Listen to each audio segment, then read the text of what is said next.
Barakatah Yahweh, Barakatah Yahweh Shai, Bahasham, Barakahak Barakatum. First and foremost, I want to give all praises, glory, and infinite honors to Yahweh, Bahasham, Yahweh Shai. Double honors to the apostles and elders, a great millstone who rule and teach well. And peace and salutations to you sincere Akim out there, pushing this word in truth and sincerity to the four corners of the globe. May you brothers endure to the end. This is the brother Ra'aya coming at you with another lesson, and I'll be profiling a little bit of this video from Midas Touch's YouTube channel titled Trump Panics as Troops Turn Against Him in War. And hey, not just among, the U.S. population, but within the U.S. military, a lot of, people are against this U.S.-Israeli war against Iran. As the elder brother Malcolm says, World War Epstein. And, the first couple of minutes I'm going to play in this video just shows, that growing sentiment. And also, a couple of weeks ago, what did you have? That U.S. Marine go to Congress and protest that, we don't need U.S. soldiers dying, for Israel. And, when they manhandled him out of there, his arm got stuck in a door and broke.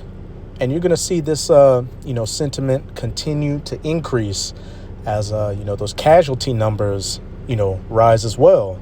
They're going to have to do something very drastic, on top of a draft to drum up support for this war against Iran, which is going to continue and ultimately lead into the War of Armageddon, the battle in the Valley of Jehoshaphat in Joel chapter 3. But this is a fair use copyright disclaimer. I do not own any of the footage in this clip, nor do I stand to gain from it monetarily. It is simply for educational purposes. Donald Trump is panicking. Not only has his 48-hour ultimatum to Iran been rejected, but American troops are now expressing how angry they are at Donald Trump and his regime. You are aware, based on our prior reporting, that Iran said it will not give up control over the Strait of Hormuz in 48 hours after Donald Trump threatened war crimes against Iran, that he would blow up all of the energy, civilian infrastructure if Iran didn't give up the Strait of Hormuz. Now we're hearing from U.S. troops. Here's what U.S. troops are saying behind the scenes, and we already knew that morale was very low, especially amongst the Navy members of the USS Gerald Ford and the Abraham Lincoln. Now we're hearing... And, I believe it was one of those ships, where the personnel on the ship were purposely flushing socks and shirts into the toilets to overflood the sewage system so the ship would have to return to port to be fixed. Those being sent on this Marine Expeditionary Force that are likely being sent to Iran to invade the Karg Island are absolutely livid. Their families are obviously incredibly worried. Nobody knows what the goals and objectives are, and Donald Trump just rants and raves like a lunatic on social media. U.S. troops in the Iran conflict are increasingly uneasy, citing stress, safety concerns, and unclear goals. Some describe a lack of planning, with one official warning a ground operation would be an absolute disaster. Many troops are questioning the purpose of the war in the first place, with some saying, quote, "We do not want to die for Israel. We do not want to be political pawns." This comes from a recent report by Huffington Post. And in the past 24 hours, Donald Trump has been calling lots of different reporters, many reporters. That's pretty much it. You get the point. But hey, a growing sentiment amongst U.S. personnel, their family members, as well as your average everyday citizens against this war of choice, as people are calling it, against Iran. And, also especially amongst Gen Z, in the past when instances of war with Iran, brewed up, all you had to do was go to social media to see a bunch of those in Gen Z saying, look, we don't want to fight this war. We're willing to go to prison or leave the country not to fight this war, etc., etc. And only thing this is going to further do is, foment civil unrest within the U.S., which, that's going to happen as well. And all these things, U.S. soldiers losing their nerve, not wanting to fight, civil unrest, are all a part of biblical prophecy. Which brings me to my first precept in Jeremiah chapter 51, verse 30. The mighty men of Babylon, Babylon the Great, the United States of America, have forborne to fight. They have remained in their holds. And as we just saw in that clip, a growing sentiment among U.S. soldiers, not wanting to fight this war against Iran, forborning to fight. They have remained in their holds. Like I just mentioned, you had one of those U.S. Navy ships where the personnel on it, clogged up the sewage system, so the ship would have to return to port and leave the area. Their might hath failed. They became as women. Your average American man not wanting to fight in these forever wars for corporations and Israel overseas. And then just in general, with Gen Z, even millennials, the physicality and the mentality and the mental capabilities of your average U.S. citizen has just declined rapidly over the decades. Low testosterone, bad diets, drinking and alcohol use, mental health issues, et cetera, et cetera. I believe it was about a year ago, the Navy had to further lower the standards to allow for, people to join, because at the current rate, the physicality, by the old standards, the current U.S. male didn't meet up to the physical requirements, needed to be in the Navy. And, hey, they became as women. Hey, you literally got some transformer soldiers out here, if you know what I mean. They have burned her dwelling places. Her bars are broken. And we're seeing an example of her dwelling places being burned. How? With Iran shooting missiles and hitting every base, U.S. military base and installation within the region.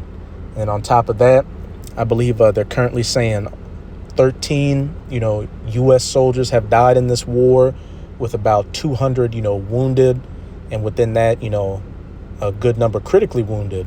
Well, when you go to news reports outside of the country, the numbers are, from 1,500, and I heard to as high as 2,500. So if that's the case, you're going to see more and more,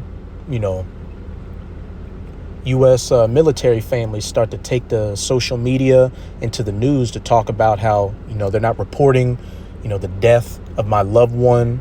It's just a complete shit show out here. This is the book of Obadiah. Let me see. Yeah, I'll just get straight to the point, but the whole book of Obadiah is dedicated to the judgment and the downfall of you Edomites, the so-called white people. As the header reads, Edom will be humbled. And I'll just read the first part of Obadiah 1, verse 1. The vision of Obadiah, thus saith the Lord Yahweh concerning Edom. Now let's jump down. And thy mighty men, O Teman, shall be dismayed, to the end that every one of the mount of Esau may be cut off by slaughter. And the Temanites would be your Germans today. And what's interesting is that a lot of those 1948ers over in the Holy Land come from Central and Eastern Europe, Germany and countries like that. And who have been the mighty men of the small hats, the U.S. military? Just go over the social media, and even within that clip, it's a well-known fact that those 1948ers have used the U.S. military to overthrow many nations in Western Asia. Look at Iraq. There was that joint U.S.-Israeli operation in Syria where they used ISIS, a mercenary force, to help overthrow Bashar al-Assad. the current situation in Iran, the list goes on and on. So, and thy mighty men, O Teman, shall be dismayed. U.S. military not wanting to fight this war. The mighty men of Babylon have forborne to fight, to the end that every one of the mount of Esau may be cut off by slaughter. But now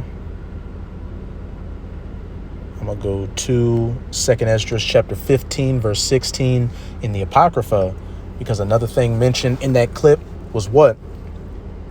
U.S. military family members, not wanting their loved ones to go fight in a pointless war. And as those deaths increase, as well as, that draft gets put into place and a lot of men and women get drafted to go fight in that war, you're going to see civil unrest brew on the streets of America, and people start fighting against the government, along with a whole host of other issues that are going to cause people to do so. Economic collapses, food shortages, hyperinflation, which all these things are concurrently, beginning to take place as we speak. For there shall be sedition, and the definition for sedition is conduct or speech inciting open rebellion against a ruling authority or monarch among men, and invading one another. They shall not regard their kings nor princes. And your modern day kings and princes are those in the government, like your mayors, your governors, senators, the president. And we're already seeing seditious actions by U.S. military personnel in regards to, the Trump administration and their moves with this war. And the course of their actions shall stand in their power. But what did it say? And invading one another. It's eventually going to get physical, on the streets of America. This is Isaiah chapter 19, verse 2. And I will set the Egyptians against the Egyptians. And this is talking about spiritual Egypt as pursuant to Revelation 11, verse 8. Also the United States of America, besides it being known as Babylon the Great as well in the scriptures. But as it said, I will set the Egyptians, the Americans against the Americans, and they shall fight, everyone against his brother and everyone against his neighbor, city against city and kingdom against kingdom. For there shall be sedition among men. And, the growing anti-war sentiment against this war with Iran, as it escalates, is going to help in playing into what Egyptians fighting against each other. Just go back and look at, the anti-war protests during the Vietnam War in the 60s. People died, and it got very violent and physical and risked tearing the country apart. But I'm going to read verse 4. And the Egyptians will I give over into the hand of a cruel lord, and a fierce king shall rule over them, saith the Lord, Yahweh of hosts. And it's looking like Donald Trump, Nero 47, perfectly fits the role of this cruel lord and this fierce king set over the Egyptians to rule them. Everything he's doing undermines, your average U.S. citizen, and only benefits the 1948ers, building in that growing seditious sentiment towards him and his administration. Just recently, I can't remember who it was in Trump's administration, but they were talking about the costs of the war in Iran. They were asking the guy, well, look, gas prices are going up. That's going to lead to prices of other things going up. What's really the goal of this war as it, continues to, turn out bad for the average U.S. citizen. And this guy pretty much said, look, the U.S. economy is healthy and the U.S. consumer is the least of our concerns. Roughly paraphrasing what he said, but that's the sentiment of Nero 47 and his administration. You're just a good little cog in the machine, so just keep working so that your tax dollars can get sent to go help those 1948ers over there. But I'm going to close it out in Mark chapter 3, verses 24 to 25, which reads, And if a kingdom be divided against itself, that kingdom cannot stand. And if a house be divided against itself, that house cannot stand. And over, the war with Iran, ICE, the Trump administration, a whole host of issues, we can clearly see that the kingdom of the United States of America is divided, and damn sure the house or the race of Esau is divided. You know, Egyptians beginning to turn against Egyptians over politics, you know, the economy, you know, religion, you know, gender, all those things. And what? The average American citizen turning against those 1948er Edomites over in the land of Israel. And as it said for both of them, if these things be divided, it cannot stand, and America will not stand. Civil unrest will take place. This country will be broken apart and fall into chaos. And then ultimately, it's going to get hit by nuclear missiles during World War III, which is going to be the final nail in the coffin of this place, wiping it off the face of the earth. But that's it with this video. With this video, I hope you sincere, Akim and Akwach were edified. Just keep strong. As we can clearly see, we are almost out of this final wicked captivity of the heathen nations, chiefly of the Edomites. And as always, I'm going to say Abad Babal, Kwam Yasharala, and until next time, Shalom.